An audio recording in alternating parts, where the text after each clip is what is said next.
dourado.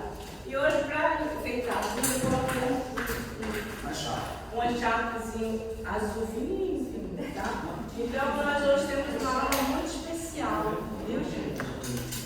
Nós temos aquela prometida aula de pesquisa qualitativa, pesquisa quantitativa e pesquisa mista.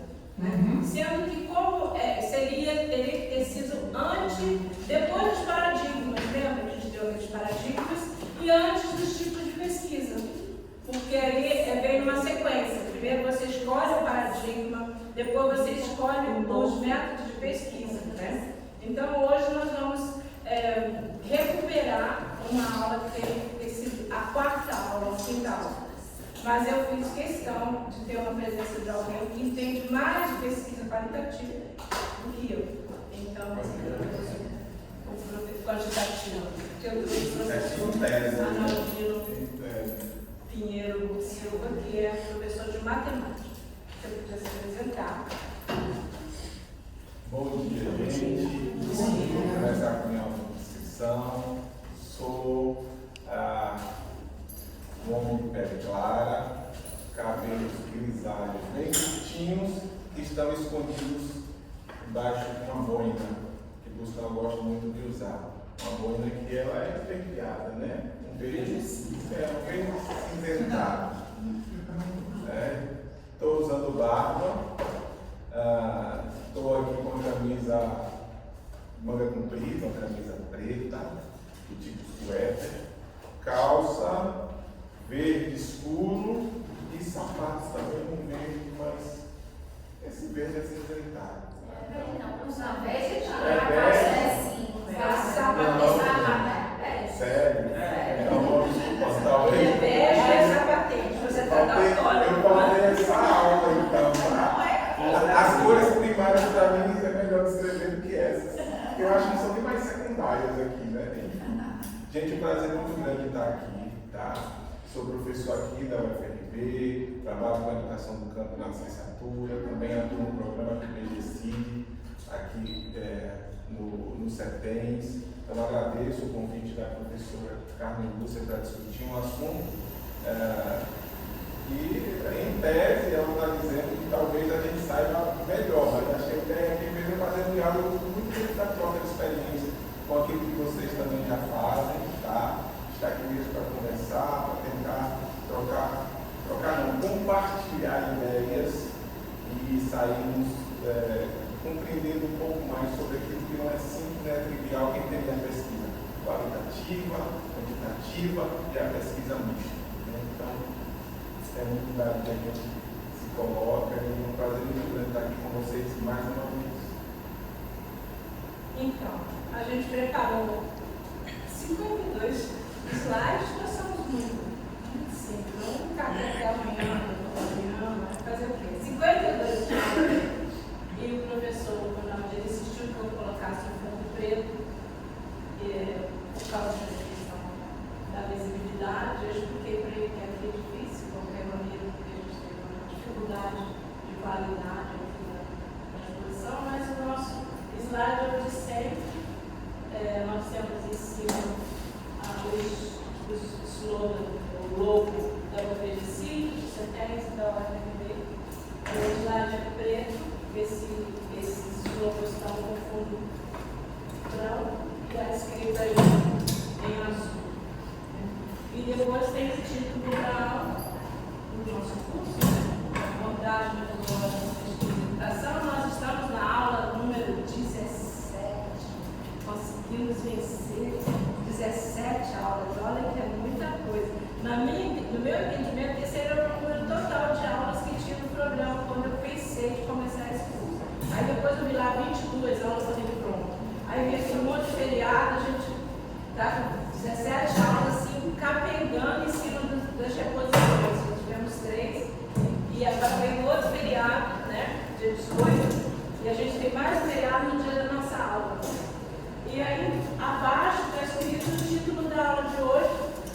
eu acho que o aluno não é essa sensação.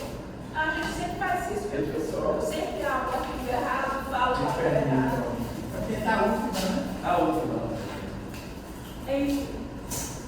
Enquanto você não vai certo, só para circular por aí enquanto a gente vai falando, alguns dos slides são baseados nesses livros que são livros muito comuns da nossa área e fácil de aquisição, inclusive eu tenho eles online, só para vocês sentirem fisicamente.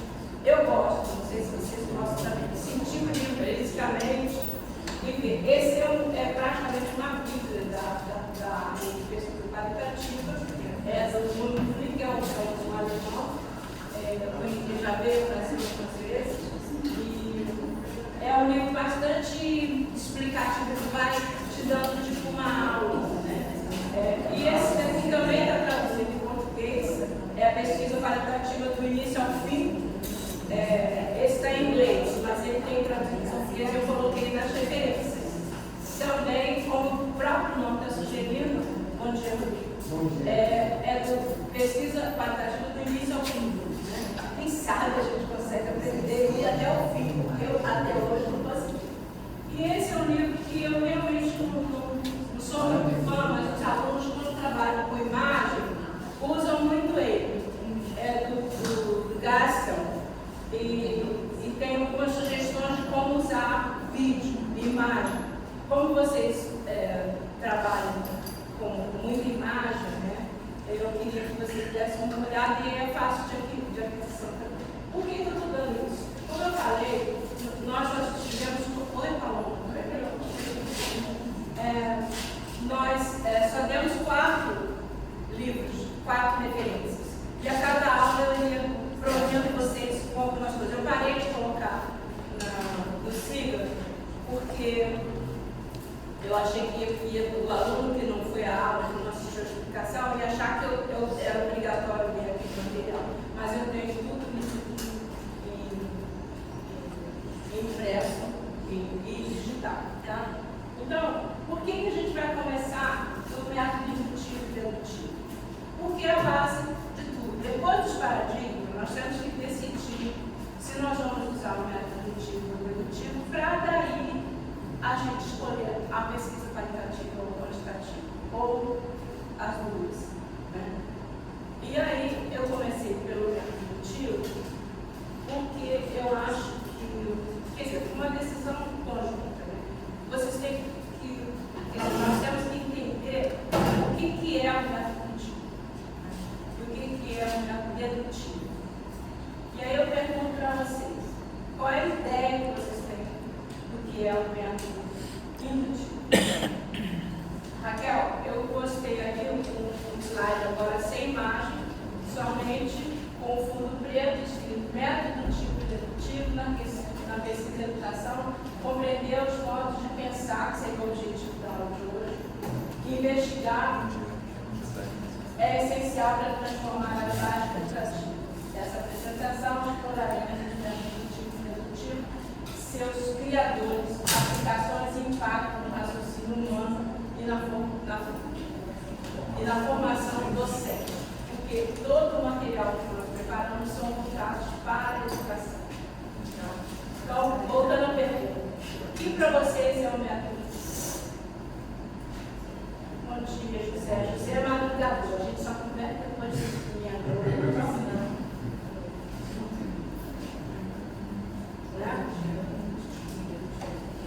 O que vocês têm de ideia do método indutivo? O que eu posso fazer isso? Vamos generar.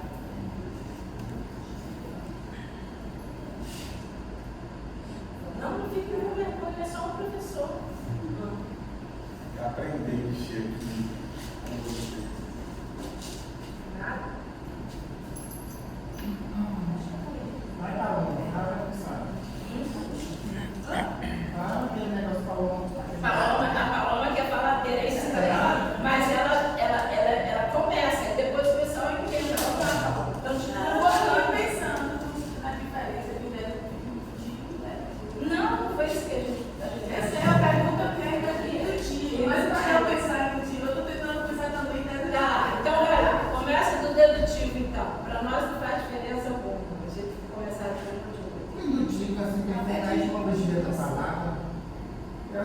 algo que nos induz, né? Algo que nos.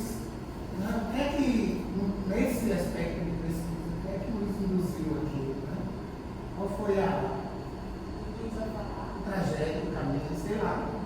Pensei em algo assim, nesse sentido. Esse é dedutivo. É dedutivo? Tudo isso é bom. Vai. Uma atribuição não é pré-crítica. Ela é intuitiva? Você faz as perguntas e está induzindo a pessoa a falar.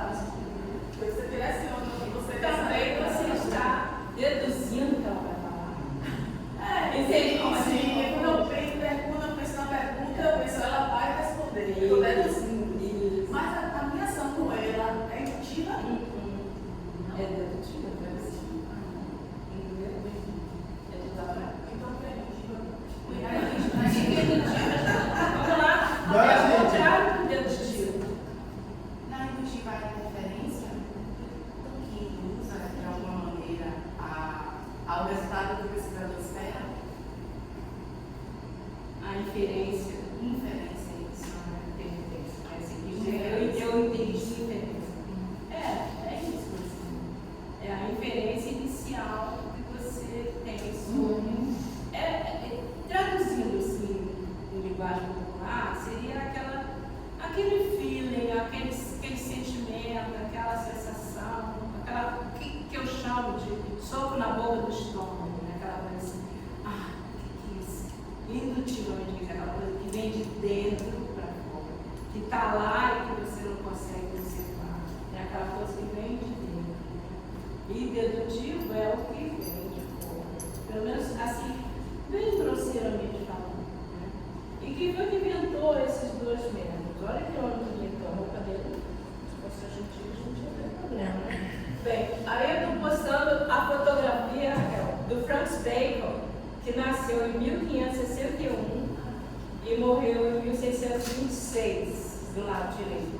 E ele está vestido com uma roupa bem festiva, assim, tem uma gola toda cheia de frufru branca e uma roupa do século XV, né? Bem interessante, um chapéu bem extravagante também, preto, é um homem branco de barba, com cabelo longo até a orelha mais ou menos. E está escrito que é o método indutivo. E depois está escrito parte da observação de casos particulares para construir generalizações. Na educação, observa-se a prática concreta para gerar teorias pedagógicas. Exemplo, estudantes das escolas do campo aprendem melhor por narrativas, teorias da oralidade na educação.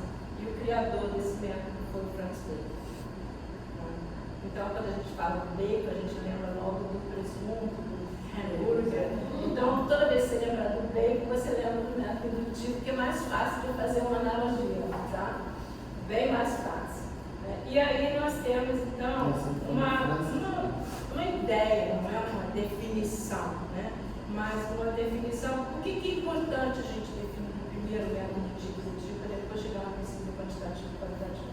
Porque, basicamente, é associado, né, a pesquisa indutiva à pesquisa qualitativa e a pesquisa dedutiva à pesquisa quantitativa. Mas nós vamos provar o contrário. Nós vamos provar que isso é um mero mito, que é uma ideia equivocada, né, do que seja a abordagem metodológica. Que é só de onde você partiu, né, é que significa o indutivo e o dedutivo. Né? Então, aqui, lembra que eu falei da etnografia? É bom que a gente já deu essa aula antes, né? Da etnografia, a gente parte do particular para o geral e depois volta para o particular. Então, o método etnográfico é indutivo. Porque a gente parte do sujeito. O que esse sujeito representa? Eu quero saber a percepção dele sobre determinado aspecto. Então, vamos ver como é que você fazer uma pesquisa indutiva, qualitativa, sobre a percepção do professor sobre a sua sexualidade ou sobre a questão do gênero, é um método qualitativo indutivo. Mas como que você quantifica isso? A pergunta para ele responder. Então, a ideia de partir do particular particular, ir para o geral e voltar ao particular é etnográfico. Mas o indutivo é simplesmente partir do particular para o geral. Tá? Esse voltar para o particular já é uma coisa específica de determinado documento. E dentro, aí eu dei um exemplo, né? Observar a prática concreta gera teorias. Mas a gente gera teoria da prática, a gente já conversou sobre isso, né? A gente gera teoria o tempo todo. Tá? Só que para a gente chamar de teoria, a gente precisaria ter mais pessoas utilizando, ser mais generalizado, ser mais replicável, ter mais veracidade para poder transformar em teoria. Então, a teoria, ela demanda que as outras pessoas, vamos dizer assim, classifiquem como tal, ou utilizam aquela ideia que nós temos. Né? Aí nós temos o método dedutivo, também tem outro cara interessantíssimo, faladíssimo, todo mundo fala dele, que é o René Descartes. Né? O Descartes é nome de livro, é nome de universidade, é nome de várias instituições, e é muito usado pelo pessoal da linguística, da sociologia, de todas as áreas de conhecimento. Da matemática. E aí nós temos do lado direito uma fotografia dele tirada de uma imagem do Museu do Louvre, em Paris. Ele está com uma cara bem esquisita, assim. Sim, uma cara meio debochante. Ele tem um nariz, ele é um homem branco, um cabelo comprido, com uma bola imensa branca, uma roupa preta. Ele nasceu em 1596 e morreu em 1650. Está escrito do outro lado, que é método dedutivo. E olha como são bem parecidos. 8 gêneros, partes de teorias gerais para explicar ou prever situações particulares. Na educação, aplica-se uma teoria para interpretar ou orientar a prática. Exemplo, aplicar a teoria de Piaget para avaliar as habilidades cognitivas em sala de aula. Então, você parte de uma teoria já pronta para você produzir um conhecimento, testar aquele conhecimento, testar aquela teoria a partir de variáveis, tá? A partir de condicionantes, a partir de hipóteses que você vai comprovar ou não. É um método muito comum, vamos dizer assim, o método mais usado na ciência, principalmente a ciência dura, né? A ciência da análise, o pessoal da engenharia, da área de exatas, biologia, medicina, é o método mais utilizado. Por quê? Por exemplo, para descobrir a vacina do HIV ou a vacina da Covid-19, né? O fato existe, né? E eles criaram a hipótese a partir dos casos que aconteceram. Quais são os sintomas? Falta de respiração, aí as pessoas perdem o olfato, o paladar. Então eles partiram de evidências para chegar a uma pesquisa e para desenvolver a pesquisa, e não o contrário. Então é muito importante a gente saber por que essas pesquisas se orientam assim. A gente colocou, né, alguns homens representativos. Eu fiquei com dó que não tem nenhuma mulher. Fiquei realmente. Não tem nenhuma mulher, não tem nenhum negro, e a gente fica colocando fotos só de gente branca e homem. Né? Mas é o que a gente tem. Os principais fundadores, fundamentais homens, autores da era moderna, né? Que orientam essas duas vertentes. E orientam também as pesquisas quantitativas e qualitativas. Aí tem umas fotos até que a gente nunca tinha visto. Não é? Você já tinha visto? A gente fala, eu gosto de colocar foto, porque a gente tem uma coisa assim bem impressionante. Então, Raquel, a gente botou foto dos casos, tá? O nome deles e quando eles nasceram e morreram, para ver que está todo mundo morto. Só depois que morre que eles ganham celebridade. Então tá aqui, o Vygotsky, que chama Lev Senovsky Vygotsky. Nasceu em 21 e morreu em 97. Então ele é bem recente. igual o Freio, praticamente. Exatamente. Ele morreu com 34 anos. O Bigode diz que a data está errada. Eu acho que está errado. Ele não morreu em 97, ele morreu com 30 e pouco. Eu acho que ele morreu muito cedo. Ele morreu com 32 anos. Essa data é errada. Já que foi repetido do Paulo Freire. Alguma coisa assim. É a mesma data. A professora Carmen é meio lesadinha quando faz esse negócio de copiar e colar. Aí, mas os outros estão certos. A gente vai, procura aí, Rodrigo, qual é a data de nascimento e morte do Bigode, para a gente não falar errado. Ele morreu muito novo e produziu muito, em muito pouco tempo. E ele é de origem. De 1896 a 1934. Ele morreu quando eu tenho. Eu não posso fazer isso porque meu colega já fez, professora. Sim, Aqui ele no era pensamento tecnologia, pediu. ele era Mas ele é o meu assistente para técnico. Meu assistente para assuntos técnicos. Ele não me deu a previsão, professor. Perceba que hoje era ele que era com as flores. Rose pediu. Marcaram na madrugada, não vai nas manhãs.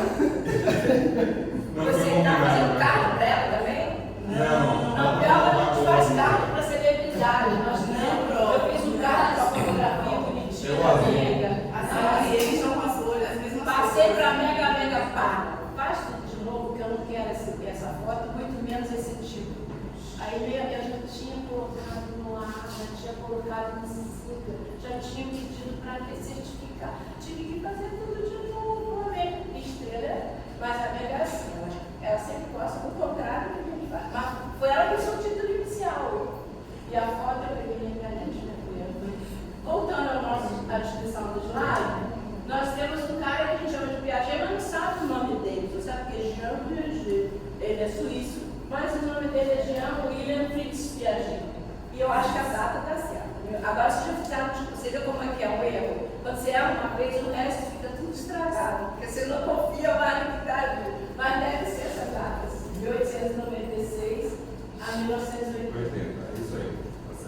Olha o Dilma, gente. A gente nunca viu o cara do Dilma. Tem o Dilma colorido do lado do Paulo Freire, viu, Raquel? Nós temos o Dilma e o Paulo Freire. Acho que cabia acompanhado do Paulo Freire, né? Acho que eles conversariam bem com o outro, né? O Dilma nasceu em 1856 e 59 e morreu 2 anos antes de eu nascer, em 1952. E o Paulo Neves Freire nasceu em 1921 e morreu em 1997, infelizmente. Não, tudo correto. Então, meu técnico para assuntos tecnológicos, eu só Você estava no levei meu ouvido, pesquisa. mas o Bigode será fácil de corrigir, porque ele só viveu 32 anos. O Rodrigo tem razão. Mas foi isso mesmo. Do lado direito e do lado direito, sei lá, se a gente esquerda, porque eu nasci com esse problema. E a minha mãe não corrigiu a lateralidade. E se não corrigir até 2 anos de idade, a gente nunca mais acerta. Então, para eu saber qual é o lado direito, eu falo, entra aí bota a mão direita. Você tem isso aí é uma questão que se você não ensinar o seu filho até 2 anos, não é psicólogo, não é verdade? Lateralidade só se aprende até 2 anos de idade? Não sei a idade, mas assim, estatisticamente as mulheres têm mais dificuldade com lateralidade que o homem. Será por quê? Eu vou contestar essa ideia. Eu sempre sinto Essa estatística? essa ideia. Tanto acontece em relação ao processo de aprendizagem, como também essa questão da mulher ter mais dificuldade, somente nesses assuntos ligados à matemática. Né? Então, eu acho que a gente precisa contestar as narrativas, inclusive as narrativas científicas. A gente precisa, dar um exemplo aqui. A professora Carmen começou a trazer lá esses autores, né, do campo dos autores, que constroem esse conhecimento. Mas a gente vê, são homens, são brancos, ela trouxe isso muito bem, já chamando a atenção. E gostaria de ver as mulheres, gostaria de ver as pessoas negras. Mas não é que não existe porque elas não contribuíram, é que existe uma narrativa eurocentrada.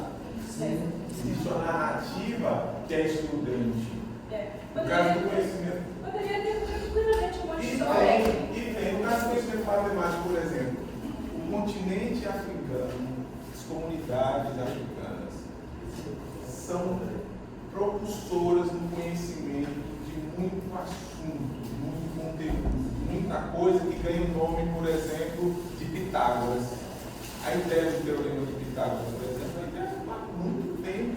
É um conhecimento humanitário, né? Aquela relação com esse triângulo retângulo. Mas há uma apropriação da Europa desse conhecimento. Então, assim, contestar as narrativas e, sobretudo, também esse discurso científico, né? Eu acho que vai fazendo parte do nosso exercício de ser pesquisadora, de ser pesquisador. Existe até uma crítica nessa questão da mulher, né? Da naturalidade, que assim, o próprio texto fala sobre isso, né? Porque assim, até a exposição das mulheres com relação, quando, por exemplo, né, as crianças, os meninos brincavam mais de carrinho, e aí tem essa questão da lateralidade também. Quando as crianças jogam bola, a questão do espaço é muito maior no sentido da atividade, né? Então acho que é mais ou menos nessa Você reforça que a dimensão cultural acaba se sobrepondo mesmo às questões do desenvolvimento humano, seja do homem, seja da mulher. Eu acho que homem e mulher vão ter essas mesmas capacidades do desenvolvimento, do conhecimento matemático, da lateralidade, do dirigir, porque senão tem sempre aquele discurso, né? Quando está na direção, isso é mulher, né? Sempre achar que a mulher é quem dirige com mais dificuldade. Então, realmente, há uma construção muito enraizada nisso aí que precisa desconstruir. Eu não tenho problema em que eu posso Mas aí é uma questão não vejo algo. Agora, para ensinar as companhias nessa questão a dificuldade de ter é a questão do ponto de referência. Quando vai ensinar sou eu, porque se for a gente é direita, mas se for a senhora é esquerda, porque é pela sua posição. É por isso que a gente não importa qual a minha fala. Você quer dizer que eu posso omitir essa informação da Raquel? Porque ela pode ter o problema da explicar, se ela se coloca na posição dela. Tá, então, na posição sua. Agora tem que pensar qual é o direito que eu Então, do lado esquerdo, tem o nome, tem 4 retratos com o nome dos autores que a gente já falou, o nome deles completo e a data de nascimento e morte. Do lado direito, vamos dar certo. Tem autores fundamentais, clássicos. Eu coloquei clássico e depois não lembro que eu coloquei. Clássico, coloquei Piaget, Vygotsky, Freire e Diderot. Porque alguns eles vêm mais para a modernidade. E eu coloquei, nós colocamos, que esses autores exploram diferentes modos de construir conhecimento. Muito mais do que criar teorias. Porque isso são coisas que a gente. Foi o modo que eles construíram o mundo deles em termos de conhecimento científico. Né? Na educação, partindo ora do concreto e ora do teórico. E concreto está substituindo o quê, gente? Olha lá.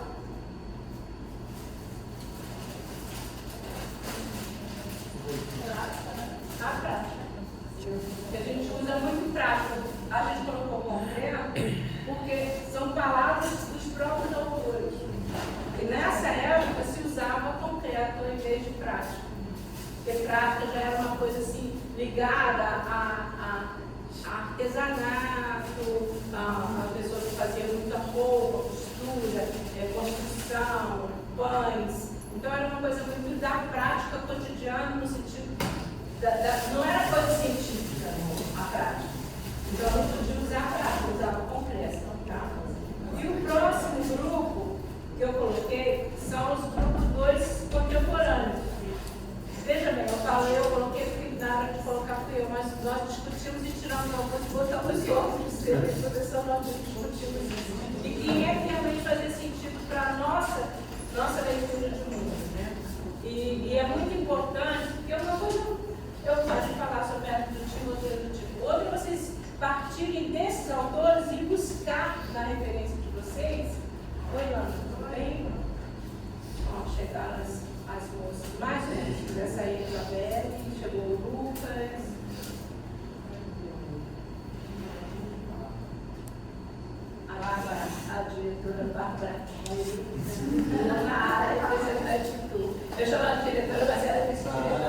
para implicar com ela, né? Ela é vice-diretora. Ela quer acreditar nessa situação. É uma questão de poder, é isso. Diretor e poder. Né? Então, nós temos da mesma forma, do lado esquerdo, o Thomas Kuhn, né? Que é o famoso, todo mundo cita o Kuhn para eles falar sobre o método dedutivo, né? E é o pai da filosofia, dos paradigmas, começa sempre com o Kuhn, né?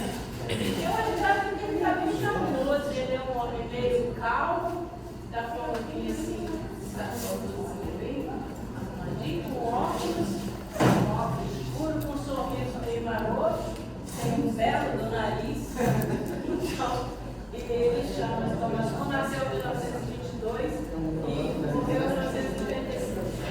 Embaixo, ele está sozinho lá em cima. Embaixo tem dois autores que talvez vocês não conheçam bem, mas são muito conhecidos na área de psicologia, né? E da reflexividade, da prática reflexiva do professor. Os dois, por acaso, estão juntos ali. O Basil Bernstein, eu só consegui falar essa palavra porque um amigo que tem sobrenome, mas olha que durou para conseguir falar. O Basil Bernstein, que também está com uma carinha ótima, ali com uma testa franzida, um cabelo curtinho, de óculos claros. Quem fica sacudindo? É você, Alessandra, que está sacudindo esse negócio.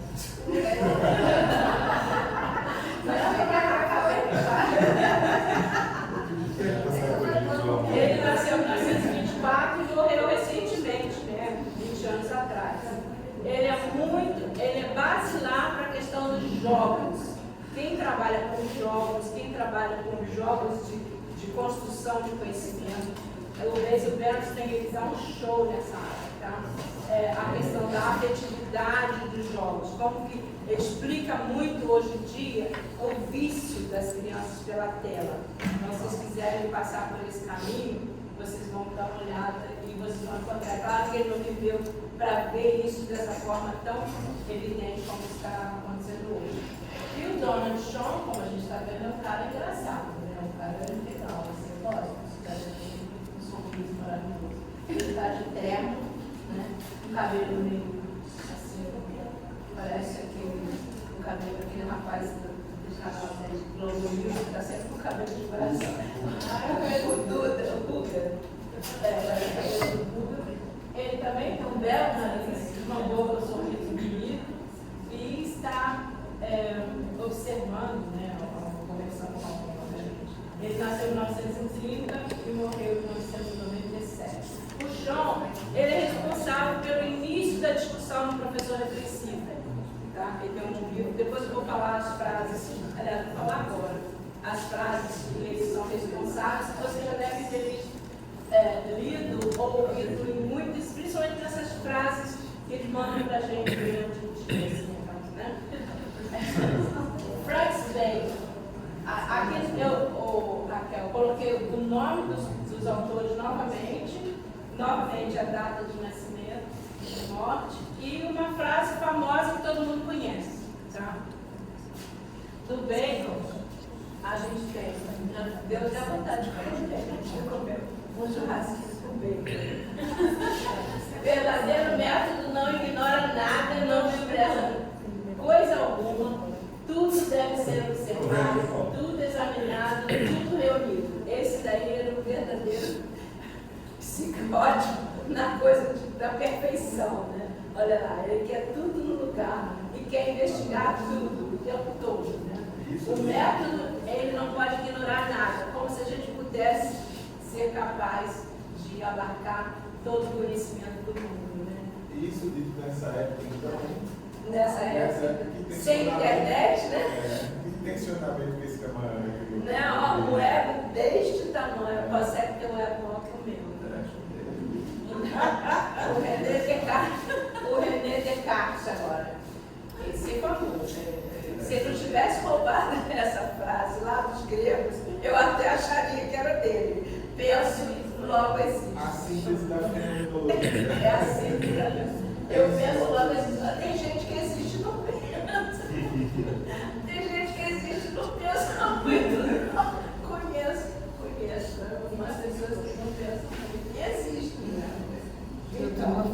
tenso, logo desisto. Tem esse desejo, não existe. Eu também assim pra você. Existe, mas não tá. Essa licença existe assim uma dimensão assim meio fluida, né? À toa que o Paulo criou essa teoria do pensamento fluido, do amor fluido, dessa coisa toda fluida, por causa que isso, com certeza, concordava muito com Descartes, né? E aí tem o Dewey, que é muito conhecido, né? Já traz o pensamento reflexivo como parte da educação, né? É o ato de duvidar de uma crença dada, procurar a evidência que justifique sua aceitação. Então, o pensamento reflexivo para o Dewey precisa que você encontre uma referência interna para você manifestar aquela reflexividade ou entender aquela reflexividade. É interessante isso, porque ele vai dar um sentido a todo o nosso percurso educacional até hoje. Né? A gente acredita, por exemplo, que o livro é a base. E aí a gente acredita que se não tiver livro, a criança não aprende. Então, fala assim, não, vamos acabar, não pode ter televisão, deu tempo de ter televisão. Agora não pode ter celular, porque tem que ler o livro. Larga isso, menino, vai ler o livro. Né? É a base você continua com o que está balançando? Eu fico com a impressão que está balançando na parede. É você ajudando agora? Não. Está bem encostadinho aqui. Olha o seu pé. Olha para trás, então, gente. Você está sacudindo a professora, não está sacudindo a parede. Bem, a frase do Paulo Freire que vem a seguir é bem conhecida. Ninguém educa ninguém, ninguém se educa sozinho, os homens se educam em comunhão, mediatizados pelo mundo. É uma pessoa muito sábia, dizendo que a gente está sempre aprendendo, o mundo ensina. Essa frase a gente vê na boca da mãe do pai. O mundo vai te ensinar, pode desobedecer agora, porque depois vai ver. Né? Então, assim, essa coisa é muito da antiga mesmo, né? Você vai entender, o mundo vai te ensinar a ser assim, assado. Então, a ideia é que você não constrói a educação a partir de nada. Você só constrói a educação a partir de nada. De imediatizado nesse ouvir cuidadosamente e explorar essa comunhão, esse diálogo, sempre em termos de igualdade. E o Piaget, que era mais biológico, da área de biologia mesmo, conhecia modificar. Ele acreditava que o pau que nasce torto em direita. Já não é a mesma coisa que meu pai acreditava. Né? Então, ele acha que a gente pode modificar o comportamento. Daí, a psicologia cognitivista. A gente faz aquela lista de comportamentos que você vai modificando. Eu acredito que o Piaget tem razão. Não só para as crianças, mas para o próprio adulto. Se você se determinar a mudar determinada coisa, você tem um hábito horroroso, ou uma coisa que você não gosta em você, se você for determinado, você consegue mudar. Mas é preciso muita determinação. E ele fala isso, que se você fizer isso na criança cedo, né, ele criou aquelas fases de desenvolvimento.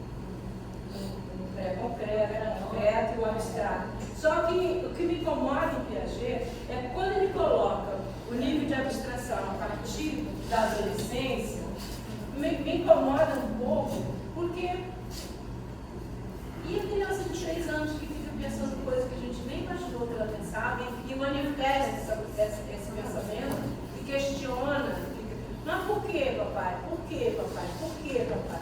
E esse cara não é reflexivo? Ele é concreto? Então, assim, eu tenho umas dúvidas com relação ao Piaget. Está escrito aqui, de frase dele, é conhecer, modificar, transformar o objeto e compreender o processo da transformação. Isso aí eu concordo com ele. Em educação, compreender o processo da transformação é bastante importante. Porque se você compreende como que a pessoa está processando aquela informação metacognitivamente, você vai entender como ensinar. o que você pretende que ele adquira em cada conhecimento. Agora, se você acha que ele aprende do mesmo jeito que você aprendeu, né, vai botar de castigo depois que ele não aprendeu do seu jeito. Ou então tem aquela bela frase: eu ensinei, você não aprendeu porque eu não quis. Então, vai contra todos os princípios do Piaget. Eu gosto muito do Piaget, mas tem essa limitação. Na questão da hierarquização dos próprios mecanismos cognitivos de construção do conhecimento, eu acho que ele foi muito rígido, mas também a amostra dele eram 2 meninos, né? Da família, né? Da família. Aí eu coloquei aqui. Essa questão do sentido de maturidade dele que você está contestando, né? Também hoje é contestada pela própria neurociência, né? A neurociência hoje tem uma parada tecnológica que não estava naquela época, então muitas questões que ele traz hoje são contestadas justamente por isso. Porque você vê o pensamento relacional, né? Já a partir dos 3, 4, 5 anos de idade dele. Então, aquilo que ele achava que fazia parte de uma maturidade biológica ou biopsicossocial, não social não, no caso dele não social.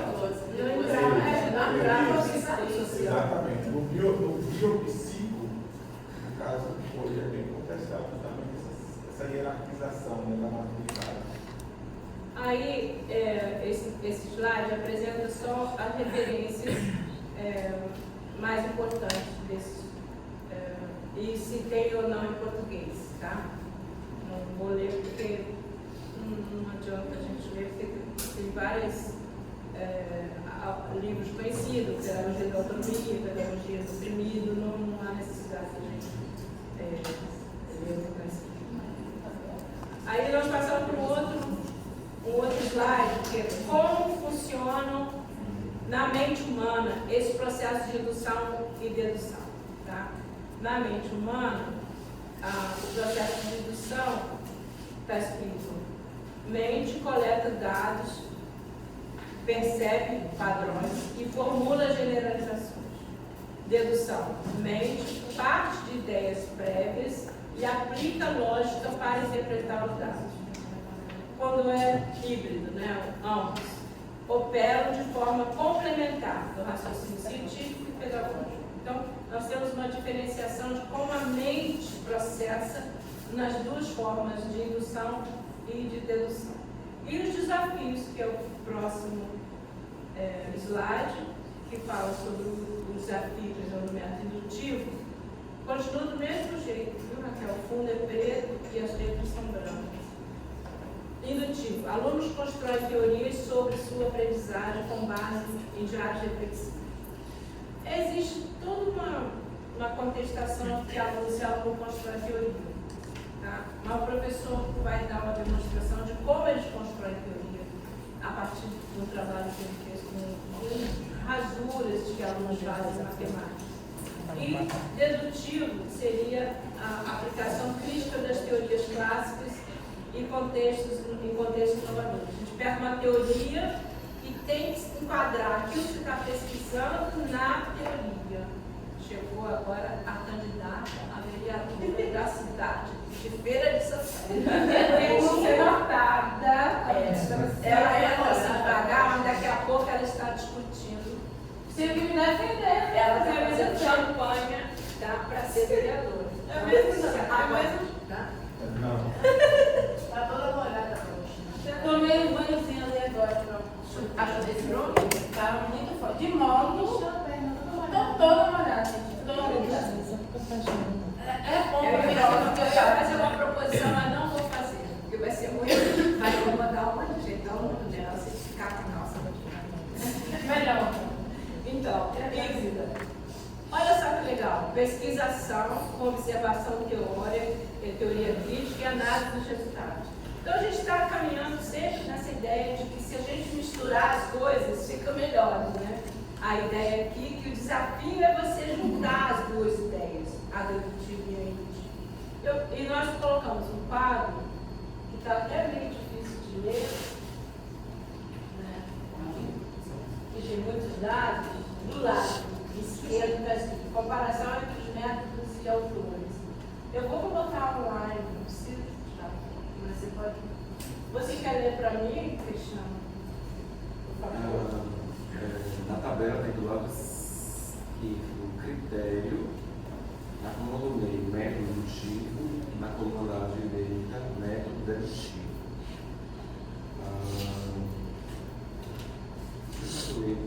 Melhor forma de leitura nessa tabela. Vai combina. Bora lá, base filosófica, o método dedutivo é o empirismo e dedutivo racionalismo. Fundador clássico, o dedutivo Francis Bacon e o dedutivo René Descartes. Operação mental, o dedutivo parte da observação para a generalização e no método dedutivo parte do princípio geral para a aplicação. Na educação, no método dedutivo temos Dewey e Freire, que partem da realidade do sujeito da experiência, e no método dedutivo temos Piaget e Descartes, que partem de estruturas cognitivas e da lógica. Tipo de conhecimento. No método dedutivo, constrói teorias a partir da prática e no dedutivo, aplica teorias à realidade. Força. O método dedutivo explora o novo da voz ao sujeito. O dedutivo garante coerência, lógica e sistematicidade.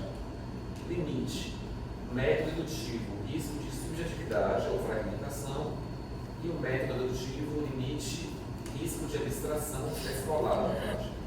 Então, o quadro dá uma sintetiza de um modo bem rápido, assim, se vocês quiserem fazer uma colinha, né? Se quiser fazer uma prova, uma coisa qualquer, para lembrar o que cada um tem de importante, seria essas categorizações que nós colocamos aí. Mas elas não são rígidas, né? Vamos pegar só uma.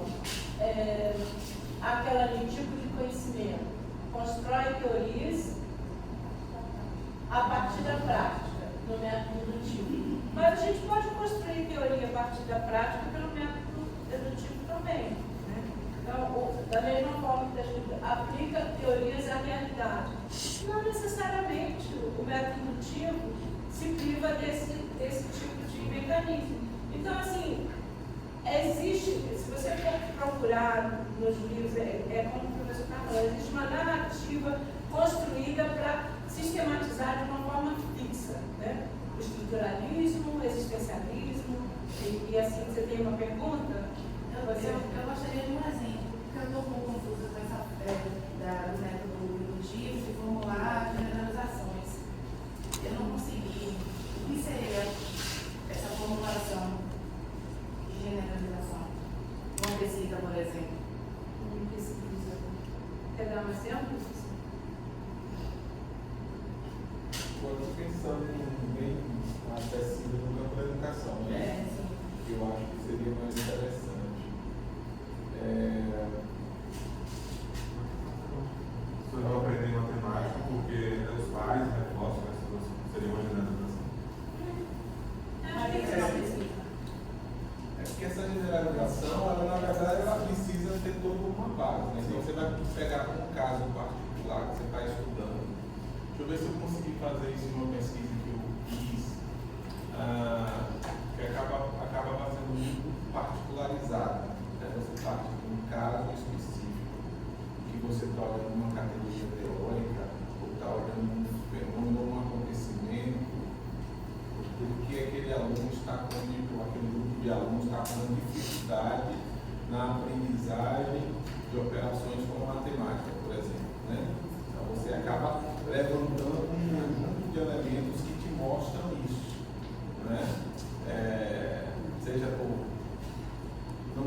dificuldades escolares, né, no processo de escolarização, então os estudantes têm dificuldade de dar seguimento aos assuntos por isso, por falta de incentivo da família, o acompanhamento familiar, enfim, o próprio processo pedagógico, e você vai criando um conjunto de informações dentro desse grupo específico, de uma particularidade, e começa a querer discutir as dificuldades de aprendizagem em plano geral, a partir desse logo. A partir do micro para o macro. Exato, a partir desse. Você estava naquela apresentação do Rafael semana passada? Sim, está. Pois é, ele deu um exemplo muito simples. Aquele caso daquele menino que achou que tinha um problema de saúde, doença, né? Acho que é tuberculose, né? Tuberculose. Tuberculose, porque a família dele era um problema hereditário. Porque ele tinha tuberculose, o pai já teve, a avó já teve, o tio já teve, então era um problema. Tuberculose era um problema hereditário. É uma generalização de uma coisa absolutamente não generalizável, mas que existe, né? Como aquela ideia que eu falei.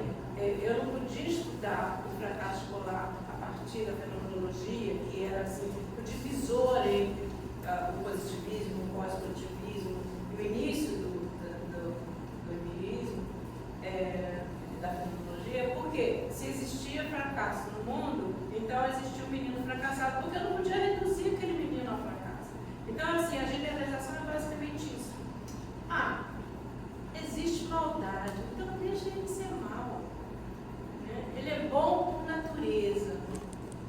Essas generalizações que são feitas a partir de coisas que você não justifica. Mas tem outras que, por exemplo, assim, né, pensando agora na psicologia, o Skinner, que é a base comportamental, da análise comportamental, ele trabalha nesse método do empirismo. Então, ele fala o seguinte: ele lá criou uma caixa, e aí ele colocava rato dentro dessa caixa, trabalhava a questão do comportamento do rato dentro dessa caixa. Aí ele descobriu que quando ele reforçava um comportamento, por exemplo, apertar uma barra, aquele comportamento se repetia. Então ele elabora o conceito da lei do reforço. Então ele parte de algo observável e aí generaliza. Então ele fala o seguinte, que quando você é reforçado em algo, significa que o teu comportamento tem uma maior probabilidade de se repetir dentro daquele reforço. Entendeu? Então, ele parte da observação e generaliza nesse sentido. E aí, assim, o cuidado com as generalizações e a necessidade dessa consistência, seja teórica, seja de análise, é porque você parte de particularidades. Sim. Mas especificidades. desculpa, professor. Então, não é isso. Então, caminhar ou construir uma generalização teórica sobre algo, realmente, a gente vai discutir um pouco sobre isso, né? A gente precisa ter mesmo dados amostrais que deem consistência a essa generalização. Mas do tipo de generalização que você está falando, né? Do reforço e do estímulo e reforço. Você acha que isso é método indutivo ou dedutivo? De acordo com essa tabela aí, é indutivo, né? O que vocês acham? Eu acho que é indutivo. Eu também acho que é indutivo.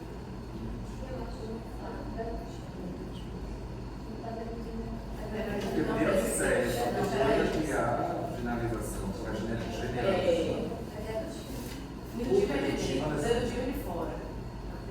Por que dedutivo, Alessandra? Você acha que é dedutivo? Porque o estímulo é exterior. Mas assim, nessa tabela da observação de generalização entraria mais no indutivo, mas eu Você entendo. entende como que isso tudo é muito relativo? Tinha acabado de falar sobre isso. Porque o exemplo que ele deu não é relativo. Categorias ou caixinhas acabam não sendo. Porque o estímulo é de fora. O estímulo é de fora. Ele privou o animal daquele estímulo para poder conseguir. Então é o clássico método positivista experimental. Tá? E para terminar, nós escrevemos uma síntese juntando as pessoas, né? A síntese, você quer ler para mim? Paloma que fala também. Você vai ser assim, política também, né? Provavelmente. Vai ser vereador. Vai ser prefeito. Secretário de Estado. Eu vejo assim, muito potencial nessa turma, assim, para ver essa Vamos lá. A coleguinha Paloma também. Vai, Paloma, vai, deixa eu falar. Eu vou chamar de Dewey, mas é Dewey, né? Vou falar certo. Bom, você fala na língua que você quiser. Eu falo Dilma porque foi como eu aprendi. Síntese crítica. Enquanto veio valoriza, você agora não um hambúrguer assim pra crescer. Falando você. Enquanto veio, valorizam a experiência como fonte legítima de conhecimento e transformação, Descartes. Ele tá com essa ali, minha filha, professor, eu vou dar enquanto Bacon e Dewey valorizam a experiência como uma fonte legítima de conhecimento e transformação, Descartes e Piaget se ancoram na razão e na lógica como ferramentas de precisão e clareza científica. Já Paulo Freire representa um ponto de intersecção, unindo a vivência concreta ao diálogo crítico, sugerindo uma indução humanizada e política. Ô Raquel, são dois tópicos aqui. Eu vi o primeiro, Mundo Preto e Letras Brancas, e agora eu vou ler o segundo. Assim, os métodos não devem ser vistos como excludentes, mas como complementares. A indução aproxima o pesquisador da realidade viva e a dedução o ajuda a compreendê-la com rigor. Viu só? Então aqui está exatamente o que a gente está acabando de falar na fala anterior. E para concluindo, né? Porque o professor nunca conclui, sempre tem mais um. Talvez tem mais um, acho que não tem, também é diferente. Não, porque a gente gosta só. A gente gosta. Licença aqui. Eu nem queria. O slide da conclusão. Mesmo formato aqui. Uma coisa que é preto, bem não. Letras brancas. Conclusão. Primeiro tópico. Uma potente pesquisa em educação articula indução e dedução. Segundo tópico. Induzir sem teoria é remitir o óbvio. Terceiro ponto. Deduzir sem prática é abstração vazia. E o último ponto. Unir ambos é o caminho para uma educação crítica, ética e transformadora. Então, como professora dessa classe, eu declaro que todos nós temos que fazer um esforço para unir a indução com a dedução, para a gente fortalecer a nossa prática como pesquisadores. Não elimine um em detrimento da outra, e nem devendo ver. A gente vai ter um cara aí que está no dia 27, conversar um pouco sobre isso. E ele, eu dava aula junto com ele, Francisco Nunes. 10 anos, né? Professor da UFRJ, da UERJ, depois agora da PUC. E ele trabalha com burnout, professor e se prejudica com a própria prática. E ele dava aula comigo assim, passo a passo, mano a mano. Ele trabalhava com quantitativo e eu com qualitativo diferente do professor Aldino, que é da área de matemática, mas é soft, né? O Francisco, ele era, sabe, tipo, da experimental, da pesquisa experimental clássica, cognitiva. Então eu falava A, ele falava B, mas era uma guerra muito legal. E aí eu convidei ele para falar sobre um instrumento difícil, que a gente vai entrar agora na fase de estudar os instrumentos, já temos todas as pesquisas, agora os instrumentos. E ele vai falar para a gente no dia 27 sobre a survey, que é um tipo de levantamento específico, tá? Que ele é bom nisso, ele fez isso muitas vezes. E ele vai falar desse ponto de vista da pesquisa quantitativa, tá? Ele não vai ser tão longo quanto os outros cafés de pesquisa. O que é? Você vive sempre querendo falar, É da natureza humana falar, isso é realidade. Fica assim, vem pra cá, Não veio nada. É porque a gente está em princípio. Não fica vermelho, não. O professor Aldino é só convidar. A gente está no período junino e no dia 26, em especial, a gente vai fazer um momento híbrido, né? Me parece, na aula da quinta. Seria possível a gente fazer um movimento parecido com o da semana passada? Momento híbrido. Um momento híbrido em relação às ações. Será que a gente conseguiria esse momento integral online? Sim, sim. Do dia 27. É porque como não vai ter na quinta, dia 26, não é isso? Para que as pessoas que moram em outra cidade não tenham que se jogar para feira apenas na sexta. Pode ser, sim. O Francisco vai estar online de Isso, qualquer ele vai maneira. estar online. 26 vai ser online, né? E vezes eu tento driblar o Não tem fogo. problema, não. Mas a gente não fica mais, você já conhece meu quarto mesmo, né? Já fica íntimo. Então pode ser híbrido sim. Inclusive tem funcionado bastante. É claro que eu preferia que as pessoas ficassem na sala, né? As pessoas ficam em outro lugar. Eu não apago bastante as técnicas, né? Então eu fico assim. Depois que eu tô levando a minha mãe toda, ela fala, só Exato.